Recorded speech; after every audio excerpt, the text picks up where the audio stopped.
उसके बाद हम बात करेंगे G20 की जो अध्यक्षता भारत कर रहा है। अलग अलग राज्यों में, अलग अलग शहरों में मीटिंग्स चल रही हैं, बैठकें चल रही हैं, उस पर चर्चा करेंगे। लेकिन सबसे पहले बात करेंगे तवांग को लेकर।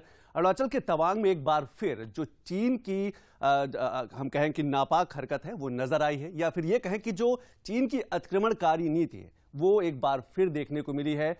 9 दिसंबर की रात में जब चीन के कुछ सैनिक अचानक जो तवांग सेक्टर है, वांगसे उसका क्षेत्र है, वहां पर वो जबरन अतिक्रमण करने की कोशिश करते हैं। भारतीय सैनिक करारा जवाब देते हैं, मुंहतोड़ जवाब देते हैं। कुछ संघर्ष भी होता है, हाथापाई भी होती है और चीनी सैनिकों को वापस जाना पड़ता है। तो आज इसी विषय पर हम बात करेंगे कि जो चीन की अतिक्रमणकारी नीति है वो किस रणनीति के तहत आगे बढ़ता है। और इसके साथ साथ आज संसद में भी केंद्रीय रक्षा मंत्री ने करारा जवाब दिया और कहा है कि चीन की भारत के किसी भी हिस्से की जमीन की 1 इंच भी हम कब्जा होने नहीं देंगे। इसके लिए हमारे जो सैनिक हैं वो साहस के साथ, शौर्य के साथ तैनात है। आज इसी विषय पर बात करेंगे। इस पर सबसे पहले हम बात करेंगे, हमारे साथ हमारे संवाददाता सुधीर यादव जुड़ रहे हैं दिल्ली से। लेकिन उससे पहले हम एक रिपोर्ट देख लेते हैं, रिपोर्ट देखने की कोशिश करते हैं और समझने की कोशिश करते हैं कि आखिर ये पूरा मुद्दा क्या है और क्यों लगातार जो चीन है वो अतिक्रमणकारी नीति अपनाता रहता है। पेश है खास रिपोर्ट। विश्व की दो उभरती हुई शक्तियां भारत और चीन कई बार आमने सामने से नजर आते हैं। एक बार फिर भारतीय चीन सीमा विवाद सामने आया, जिसमें चीन के सैनिक जबरन भारतीय सीमा में अतिक्रमण करने की कोशिश करते नजर आए, जिसका भारतीय सैनिकों ने मुंहतोड़ जवाब दिया। केंद्रीय रक्षा मंत्री ने संसद में बयान दिया और कहा कि चीन की नापाक कोशिश का करारा जवाब दिया गया है। हमारी सेनाएं भौमिक अखंडता की सुरक्षा के लिए प्रतिबद्ध हैं। 9 दिसंबर 2022 को पीएलए ट्रुप्स ने तवांग सेक्टर के यांगसे एरिया में लाइन ऑफ एक्चुअल कंट्रोल पर अतिक्रमण कर स्टेटस को एक तरफा बदलने का प्रयास किया। चाइना के इस प्रयास का हमारी सेना ने दृढ़ता के साथ सामना किया है अध्यक्ष महोदय, और इस फेस ऑफ में हाथापाई भी हुई है। भारतीय सेना ने बहादुरी से पीएलए को हमारी टेरिटरी में अतिक्रमण करने से रोका और उन्हें उनकी पोस्ट पर वापस जाने के लिए मजबूर कर दिया अध्यक्ष महोदय। इस झड़प में दोनों ओर के कुछ सैनिकों को चोटें भी आई हैं और मैं इस सदन को अवगत कराना चाहता हूं कि हमारे किसी भी सैनिक की न तो मृत्यु हुई है और न ही कोई गंभीर रूप से घायल हुआ है। इंडियन मिलिट्री कमांडर्स के टाइमली इंटरवेंशन के कारण पीएलए सोल्जर्स अपनी लोकेशंस पर वापस चले गए अध्यक्ष महोदय, और इस घटना के पश्चात एरिया के लोकल कमांडर ने 11 दिसंबर 2022 को अपने चाइनीज काउंटर पार्ट के साथ स्थापित व्यवस्था के तहत एक फ्लैग मीटिंग की और इस घटना पर चर्चा की। चीनी पक्ष को इस तरह के एक्शन के लिए मना किया गया और सीमा पर शांति बनाए रखने के लिए कहा गया। इस मुद्दे को चीनी पक्ष के साथ कूटनीतिक स्तर पर भी उठाया गया है। अध्यक्ष महोदय, मैं इस सदन को आश्वस्त करना चाहता हूं कि हमारी सेनाएं हमारी भौमिक अखंडता को सुरक्षित रखने के लिए पूरी तरह से प्रतिबद्ध हैं और इसके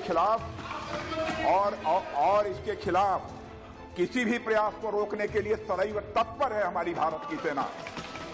और मुझे विश्वास है कि यह सदन हमारी सेनाओं की वीरता और साहस को एक स्वर से समर्थन देगा। और अध्यक्ष महोदय, मैं पूरी तरह से आश्वस्त हूं कि यह संसद बिना किसी संशय के भारत की सेना की क्षमता, शौर्य, पराक्रम व प्रतिबद्धता का भी अभिनंदन करेगा। धन्यवाद अध्यक्ष महोदय। भारत और चीन के बीच लंबी सीमा रेखा है।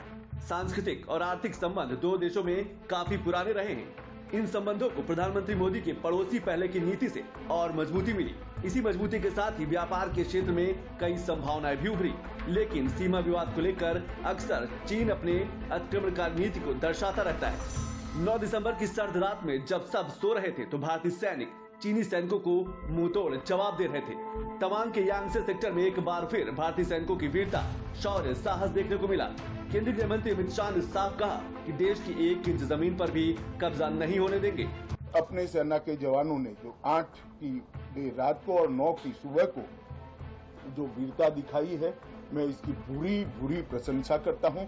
इन्होंने घुसे हुए सभी लोगों को कुछ ही घंटों में वापस खदेड़ दिया और हमारी भूमि का रक्षण किया है। केंद्रीय मंत्री किरण रिजिजू ने कहा कि भारत सॉफ्ट पावर के रूप में उभरा है, भारत एकजुट हो गया है और ताकतवर हो गया है। अरुणाचल प्रदेश प्राचीन काल से भारत का अभिन्न अंग रहा है। आज अरुणाचल प्रदेश के बारे में अगर कोई कुछ कहेगा तो ये सीधा सीधा आता है कि ये तो प्राचीन काल से भारत के साथ जुड़े हुए हैं। जो हमारा सॉफ्ट पावर, हमारा कल्चरल, हमारा हेरिटेज का जो रिवाइवल हुआ है, इस संदर्भ में मैं कहना चाहता हूं कि यह अद्भुत महसूस होने का चीज है कि 8 साल के कार्यकाल में जिस प्रकार से भारत देश अपना शक्ति प्रदर्शन कर रहे हैं, मैं तो ये कह सकता हूं कि आज सॉफ्ट पावर के मामले में दुनिया में नंबर 1 के रूप में उभर के आया है। इससे पहले 2017 में डोकलाम और 2020 में गलवान घाटी में दोनों सैनिक आमने सामने थे और चीन को घुटने टेकने पड़े थे। Bureau report, Doordarshan news, Lucknow.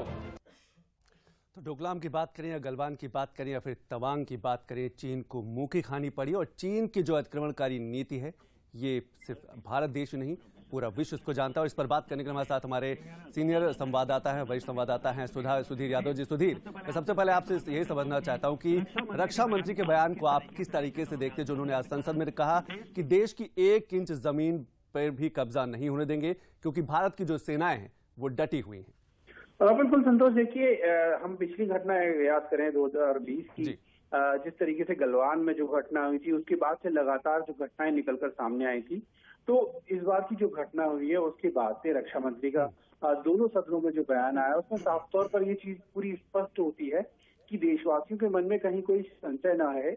भारतीय सेना पूरी तरह से मुस्तैदी से वहां जुटी हुई और जिस तरह की घटना हुई, रक्षा मंत्री के बयान से साफ हुआ कि 9 दिसंबर को चाइना ने एक तरफा कोशिश की, चूंकि पहले की घटनाओं को देखते हुए भारतीय जो सेना थी पहले से चाक चौबंद थी, पूरी तैयारियों के साथ थी। तो जैसे ही उन्होंने ये कोशिश की, यांगत्से एरिया है तवांग का, अरुणाचल का, वहां उन्होंने ये कोशिश की। और संतोष में याद रखना होगा कि जो चीन की कोशिशें हैं वो लगातार ये कोशिश करता है कि पहले हम एरिया में डोमिनेट करें, थोड़ा आगे बढ़ें, उस जगह को कब्जा करें और फिर उस पर हम अपना कब्जा जाहिर करें कि भाई ये इलाका हमारा है।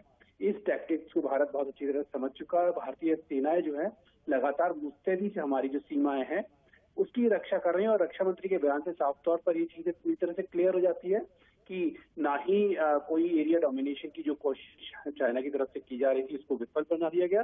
भारतीय सेना ने मुस्तैदी से पूरा। सुधीर, क्या कहा जा सकता है कि आज रक्षा मंत्री ने एक कड़ा संदेश दिया है चीन को कि ऐसी कोई भी हरकत बर्दाश्त नहीं की जाएगी, चाहे वो आक्रमणकारी नीति हो? बिल्कुल, देखिए संतोष, हमें याद रखना होगा करीब पिछले 2 साल से ज्यादा से जो वक्त है उसमें लगातार भारत ने जो संदेश दिया है, कूटनीतिक स्तर पर भी, जमीनी स्तर पर भी, दोनों तरीके से अगर हम देखें कि हमने जो कूटनीतिक रास्ते थे उनके जरिए बातचीत की लगातार, लेकिन कड़ा संदेश हमारा साफ तौर पर ये रहा कि हमने उस एरिया में जो हमारी सेनाएं थी वो टिकी रही, सामने रही, चाहे डोकलाम की बात हो, चाहे गलवान की बात हो और अब तवांग की बात हो। हम लगातार अपनी स्थिति को मजबूती से टिके हुए हैं और वहां रुके हुए और साफ संदेश दे रहे हैं कि चाहे कोई भी बात हो, लेकिन भारत की जो भूमि है 1 इंच भूमि पर भी कोई भी, चाहे वो चीन हो या और किसी देश की भी अगर हम बात करें, एक नीति के तौर पर कोई भी 1 इंच कब्जा नहीं कर पाएगा। और चीन के मामले पूरी तरह से साफ है, जो पीएलए ने ऐसी कोशिश की तो भारतीय सेना उसका करारा जवाब दिया है। सुधीर, एक चीज और मैं आपसे समझना चाहूंगा क्योंकि डिफेंस को आप लगातार कवर करते रहते हैं। अगर हम चीन की रणनीति की बात करें, जैसे आप पहले बता भी चुके हैं, लेकिन अगर हम इसको और विस्तार से समझना चाहें, डोकलाम की बात करें या फिर हम तवांग की बात करें या गलवान घाटी की बात करें, आखिर किस रणनीति के तहत चीन आगे आता है? उसके बाद सबसे बड़ी खास बात यह है कि उसको करारी शिकस्त भी होती है।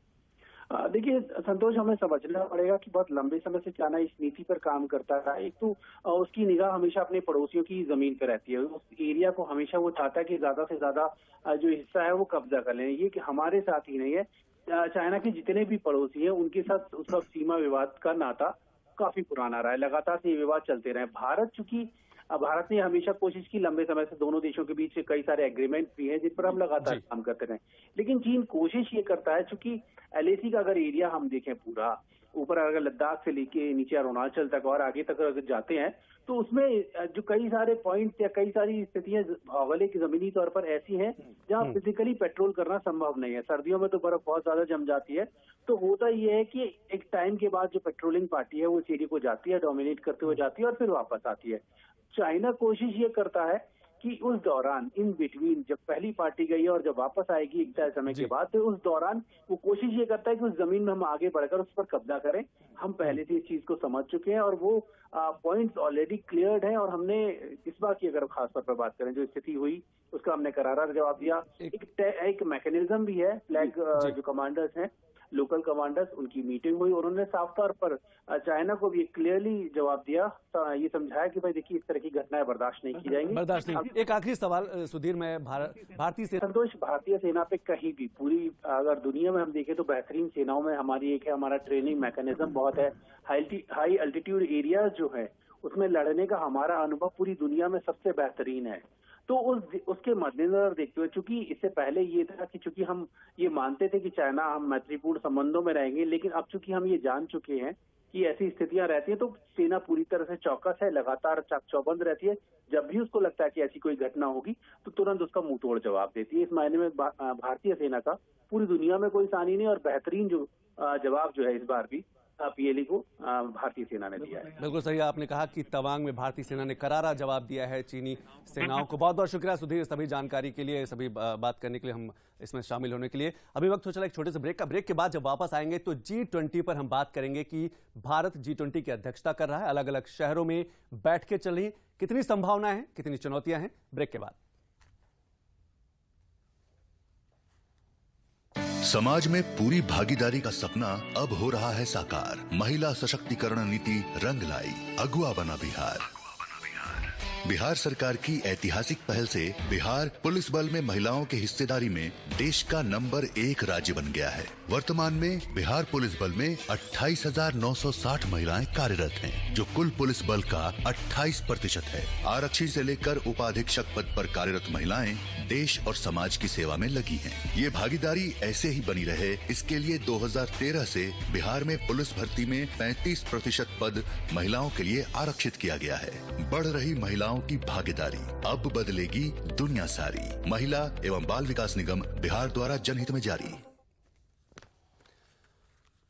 तो ब्रेक के बाद आप सभी का स्वागत। और अब बात करेंगे G20 को लेकर, क्योंकि भारत G20 की अध्यक्षता कर रहा है। देश के अलग अलग 32 शहरों में उनकी अलग अलग 50 जगहों पर बैठकें चल रही हैं और आने वाले पूरे साल ये बैठकें चलती रहेंगी अलग अलग मुद्दों पर, अलग अलग बातों को। जब G20 की बात करते हैं तो विश्व की 20 बड़ी अर्थव्यवस्थाओं वाला ये G20 समूह है, संगठन है, और इसमें लगभग 85%, अगर हम पूरे विश्व की आबादी की बात करें तो 85% जो आबादी है इन्हीं 20 देशों में रहती है। ग्राफिक्स के माध्यम से समझने की कोशिश करते हैं कि G20 की क्या बड़ी बातें हैं। 1 दिसंबर 2022 को भारत आधिकारिक तौर पर G20 का अध्यक्ष बना। एक बड़ा मौका था, कोविड-19 महामारी से निकलने पर भी अब इन बैठकों पर ध्यान केंद्रित किया जाएगा, क्योंकि हम सभी जानते हैं कि पूरा विश्व कोविड की समस्या से जूझ रहा था, जिससे जो उद्योग भी लगातार प्रभावित हुए।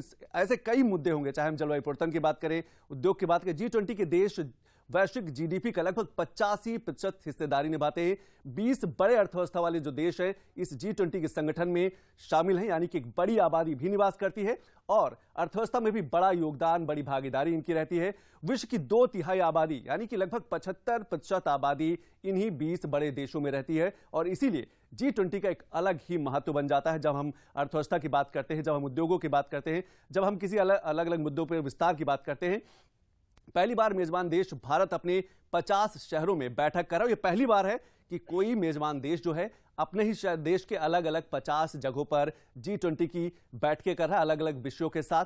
देश के अलग अलग राज्यों में G20 की बैठकें चलेंगी और पूरे वर्ष भर चलेंगी, क्योंकि इस बार का जो अध्यक्ष है वो भारत है। G20 का जो अध्यक्षता दी गई वो भारत को दी गई और पूरे वर्ष भर, पूरे साल भर अलग अलग मुद्दों के साथ अलग अलग शहरों में बैठकें चलती रहेंगी। और देश के विकास कार्यों को लेकर अभी जो बैठक चल रही है वो मुंबई में चल रही है, यानी कि हम सभी जानते हैं कि पूरा विश्व कोविड से परेशान है और ऐसे में अर्थव्यवस्था को बेहतर बनाना, अर्थव्यवस्था को आगे बढ़ाना, ये पूरे विश्व के लिए चुनौती और G20 में ये एक प्रमुख मुद्दा है। भारत आत्मनिर्भरता के साथ वैश्विक जरूरतों की पूर्ति के लिए एक अहम भूमिका निभा सकता है, क्योंकि भारत के पास स्किल्ड लेबर है, इसके साथ उद्योग की क्षमता है, इसके साथ साथ सोलर पे बहुत काम कर रहा है, जलवायु परिवर्तन पे आगे बढ़ रहा है।